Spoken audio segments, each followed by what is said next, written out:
Okay, so welcome back to the MANvFAT Wales podcast. And last week we were in Hull. We were miles and miles away, but today we are definitely in Wales. We've, as my colleague in work, my proper work, says to me, West is best. From MVF Swansea, David Rees, who's going to talk to us all about accountability and something he's doing that's really interesting. So welcome, David. Hi, pleasure to be here. So I know a little bit about you, but, kind of introduce yourself to the people who are watching and listening. Who are you? Why are you in MVFAT, and what's your role? Yeah, sure. So, growing up, I love football, still love football. I remember when I was like 8 years old, I would take my park down to my football down to the park and just be playing there until the sun went down, and I was sort of fairly big, more than bigger than average, I suppose, child. So kind of football and being overweight has kind of been in my life, since I was a young child. So I've had periods in my life where I've got a bit smaller, maybe in college and university, but I suppose food's always been a bit of a vice for me. I probably stopped playing. I always played casually with my friends probably until I was maybe early 20s, and then kind of settled down with my now wife, and weights crept up. And then I've seen some ManVFAT advertised sort of a couple of years ago, actually. And I thought, that's a really good concept. And then I was chuffed to came to Swansea then in August. So I was like, great, I could get a chance here to maybe, exercise regularly, get back to playing football, and lose a bit of weight. So, I've been there now since its sort of inception back in pre-season in August. Yeah, and it's been lovely to see.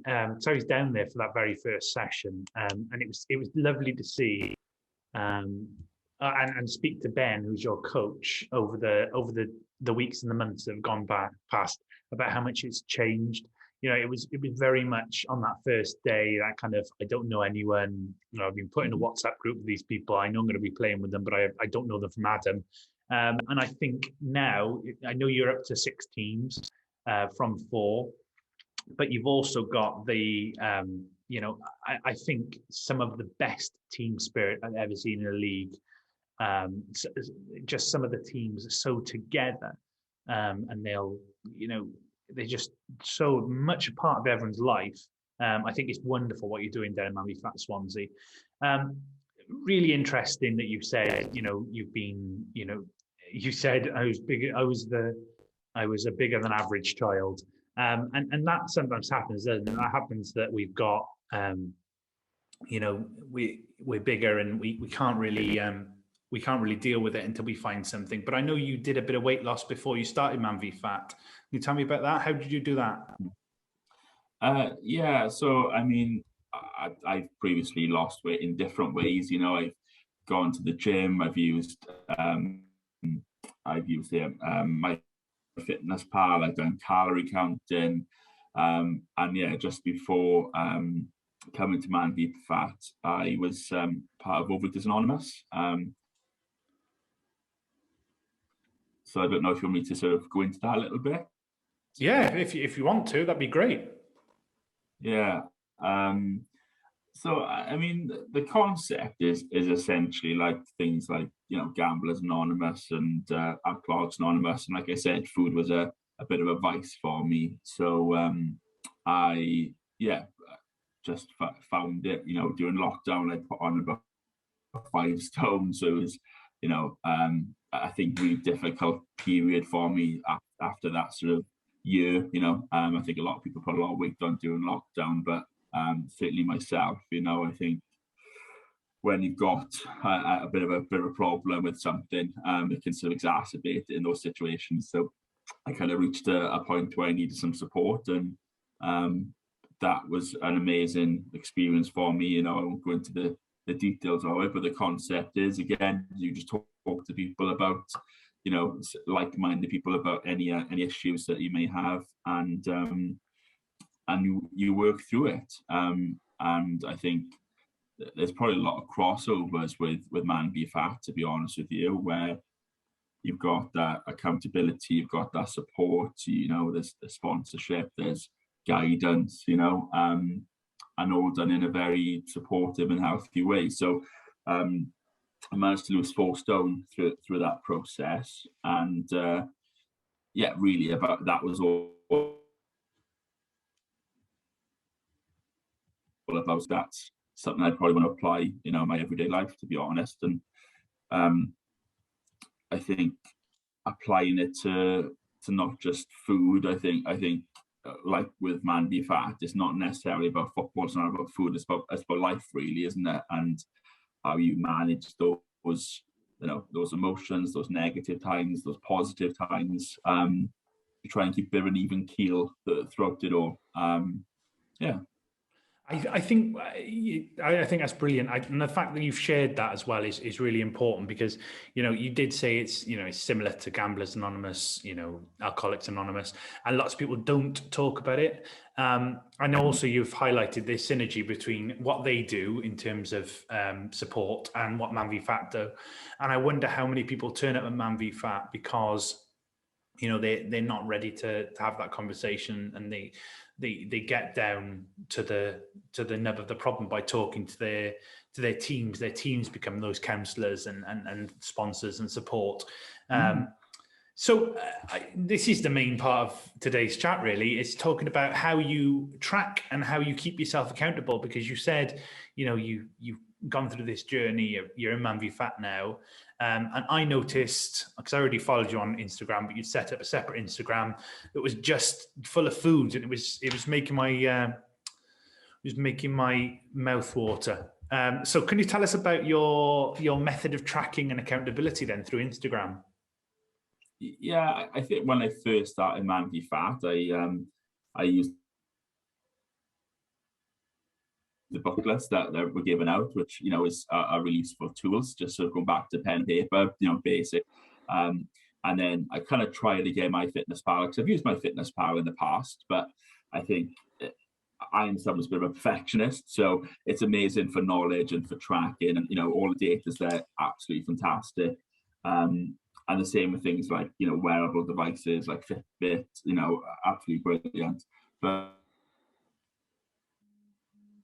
for me, I think I got kind of so used to knowing how many calories were in certain things I want to do in my life, really, is just kind of like set up to be instinctive with my food, and not necessarily trying to progress from tracking everything into finding a way to keep a track of what I'm eating, but in a different format. So for me, visually, I think is a really useful way to really see what I'm actually putting in my body. So because I suppose sometimes I may track, say for example, MyFitnessPal, you could have a load of protein and it look really good in your macros and your microcalories, but then if you look at maybe other pictures of what you're eating, it could be very bland and not much color. And what I like to see, obviously, is promoting it to be like a rainbow of food, isn't it? With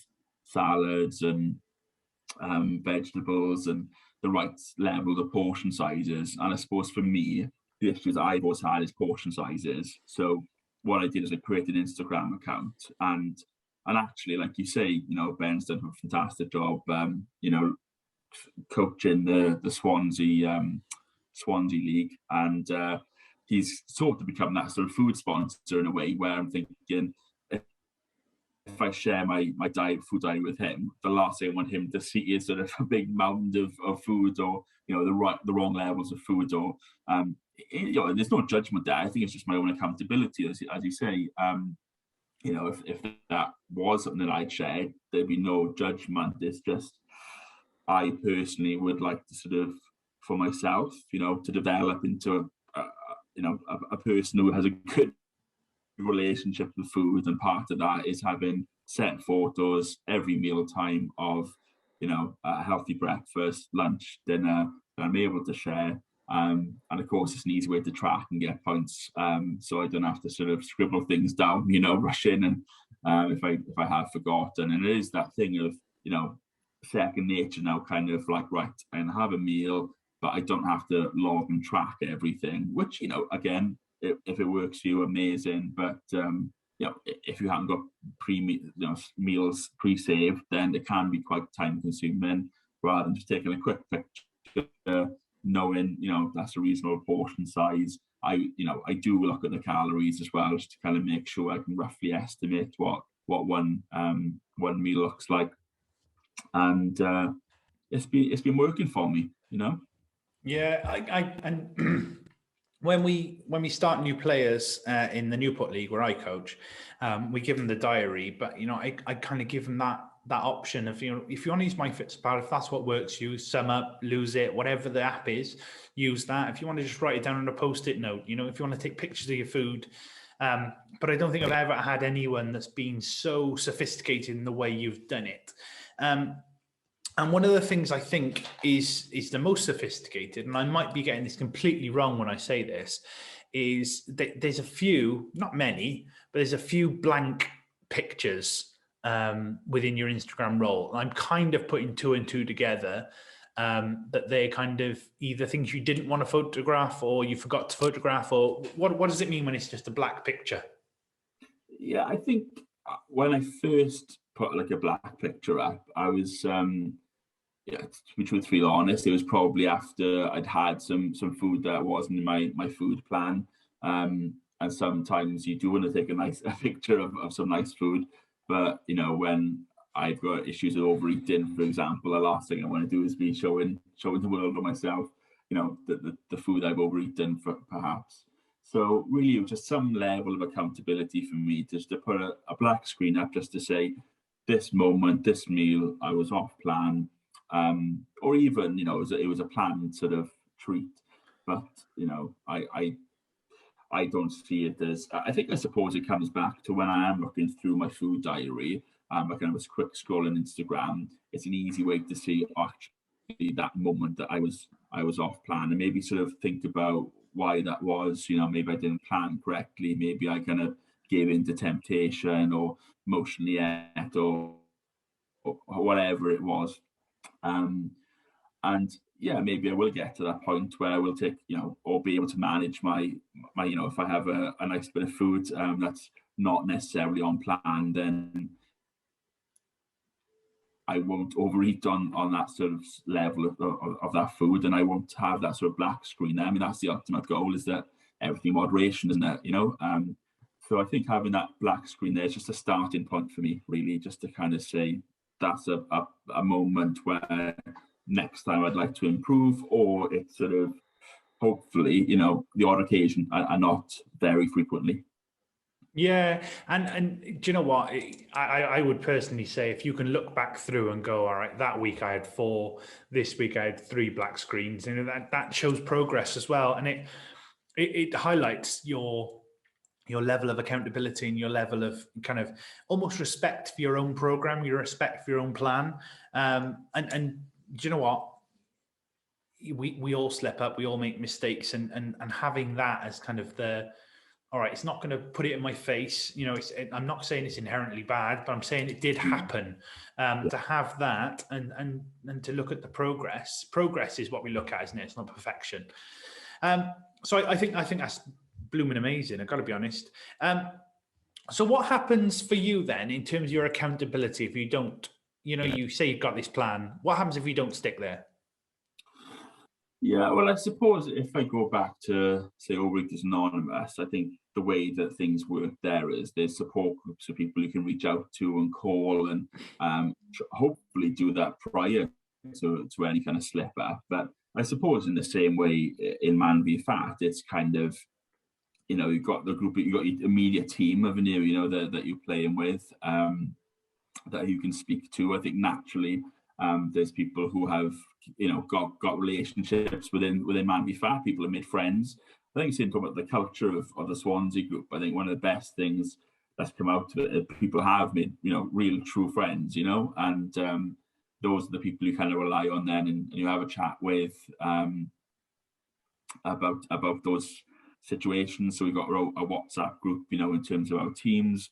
got the bigger WhatsApp group where, you know, maybe those conversations don't happen, but maybe, you know, someone will say, oh, I've had a bad week or whatever, and then someone can privately message them and just say, oh, you know, me too, or, you know, just have a chat with them. But for me, in terms of accountability, it's just not judging someone. It's about knowing that there's no guilt or shame with it. I think if more people spoke about food in this way, then maybe there would be less shame and guilt, and, you know, people could manage their food a bit better. It's just about talking about it for me. So I mean, it's probably one of my biggest problems previously to the last year is being sort of having those moments, maybe having an amazing 6 months here, going to the gym all of the time, losing loads of weight, and then something in life will happen, and then putting that weight back on. I think it's probably a familiar story for lots of people. Whereas I think this, every week you can go, okay, I put weight on this week, but next week actually I could get my hat trick, or, you know, by losing, you know, it could be my third week next week, or I could be close to my 5%, or, you know, there's things to aim for. Or you think, oh, I let my team down this week, maybe next week I can sort of help them out. So I think the MANvFAT program is ultimately geared to that team support and that team effort. And that's where accountability comes in for me as well, because I think, like I said, I came into the program after a 4-stone weight loss, and then I just thought I was going to fly through, lose another 4 stone perhaps, but it didn't necessarily happen like that. You know, I've lost a few kilograms, which I'm happy with, and I'm looking forward to season 2 where I'm hopefully can lose more. But I've lost maybe 8 weeks out to the 12 or 14. But then I had some big gains in between, but at least I didn't sort of go back. You know, I had a couple of big gains, but I was able to go, actually, I need to get back on it, and maybe put on a few kilograms, but then lost it then, or, you know, in a healthy way, you know, naturally just water weight, body weight, or whatever. But yeah, I just think it's probably just that open conversation. Now, actually, what I found is to say, yeah, I am XYZ weight. It is quite, I think before it's a bit of a taboo subject to say I'm, you know, 20 stone or whatever, you know, whereas you speak to some mates and they may say, oh, I put a bit of weight on, I'm up to 13 stone now. And you think, well, okay. But it's, you know, it's different per person, isn't it? But we got boys in our league who range, like I said, from 13 or whatever up to, you know, a high number of weight. And it's such an individual journey. I think just having the openness to say, yeah, this is my number, doesn't really mean anything. All it means is that I can now look at my own progress and start to move forward in a better way, to be fitter, or to lose weight, or to get into clothes, or, you know, to meet those things that they wanted to meet. But yeah, accountability is massive, because you're not going to, I found, you know, I thought it'd be an easy sort of ride into losing more weight, but life happens, and sometimes it's just unavoidable that you can't be on plan 100% of the time. So you got to be there. Yeah, I fully agree with you. And when we do go, you know, when we've set ourselves this kind of target for the week, this is what I'm going to do, I'm not going to have any problems here, there, and there, and you do, you know, you've just got to realize it's not the end of the world. You know, it's almost a chance to grow and to understand. You know, you can kind of adjust tomorrow. You can. I found this, like, next week I'm going to a funeral, and I know at the wake it's going to be, we've had to pre-order food and et cetera, and, you know, there'll probably be a few drinks afterwards, but, you know, you can kind of the day before maybe go a bit lighter, and the day after, or one or the other, and you've got those ways of understanding that accountability is, you know, it's not just a reactive thing; it can be a proactive thing as well.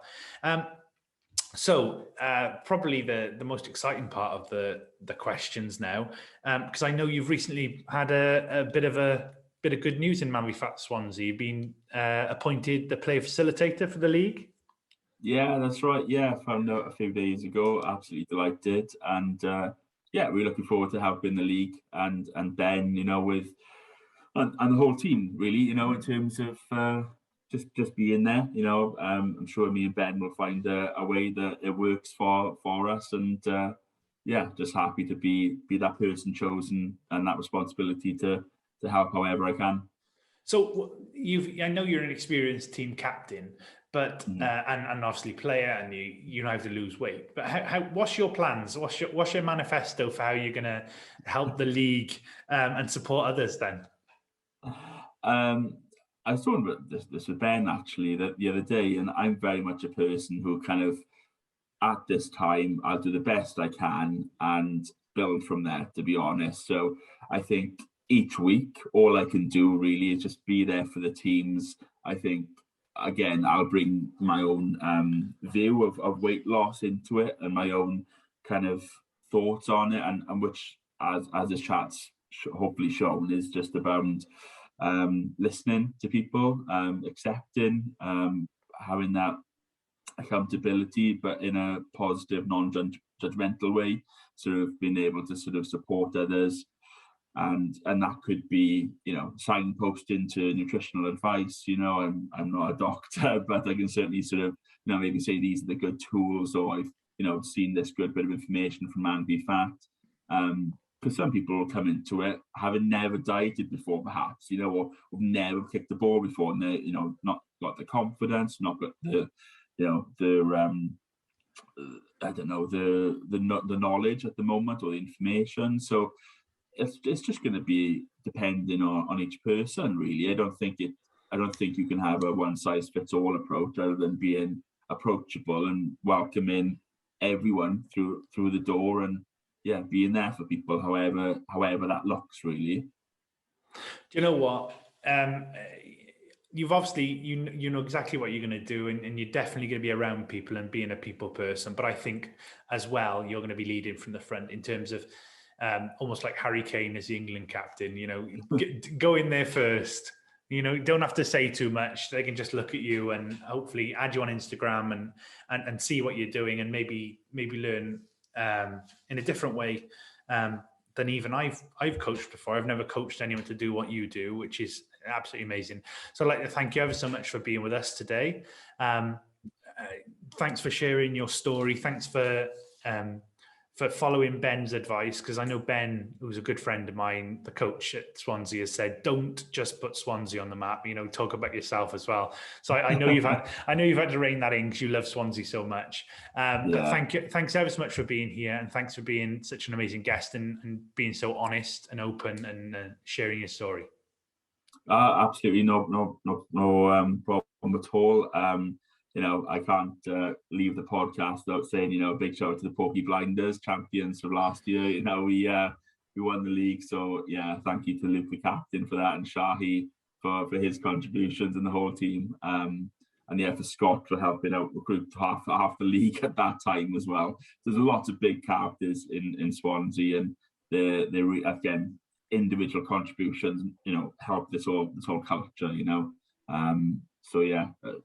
Thank you to you for inviting me on the podcast, and looking forward to seeing how MANvFAT and MANvFAT Swansea grows. Thanks so much, mate. Thanks for your time.